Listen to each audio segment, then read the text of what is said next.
Question number 42 है आपके सामने। इसमें क्या दिया था, speed of a boat in still water is 6 kilometre per hour, the speed of stream is 1.5 kilometre per hour, a man rows to a place distance 22.5 kilometre comes back to the starting point.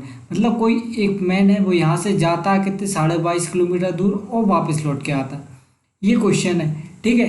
अब speed of boat in still water, मतलब x की value यहाँ पे दी है अपन को 6 kilometre per our, और Y की value दी है स्पीड ऑफ स्टीम जो कि क्या है 1.5 किलोमीटर पर आवर। ठीक है, ये अपन को क्वेश्चन में गिवन है। अपन से पूछा क्या है, देखिए दो कंडीशन बन रही, टोटल टाइम बताना है अपन को। टाइम इज इक्वल टू क्या होता है, डिस्टेंस अपॉन स्पीड। पहली बार तो अपन निकालते हैं क्या, जाने का टाइम, ठीक है। तो ये कितने टाइम गया, 22.5।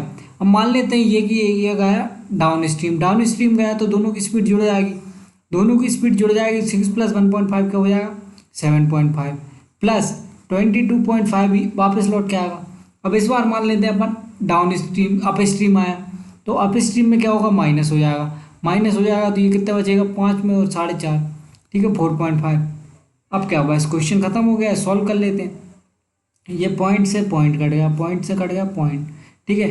ये 15 5 से 75 होता है, और 15 से इसको काटेंगे, 15 बन जाए 15, यहाँ से बचा फिर 7, 15 5 से 75, ठीक है। और ये 5 से फिर कट जाएगा, 5 3 या 15, 3 आवर्स यहाँ से आएगा, यहाँ काटे 15 3 या 45 होता है, और 15 15 जो होता है 225, सबको पता है। और ये कट जाएगा 3 से, 3 5 जो 15, तो कितने आ गए 3 आवर्स यहाँ पे आ गया, 5 यहाँ पे आ गया, टोटल 8 आवर्स उसको टाइम लगेगा, ठीक है।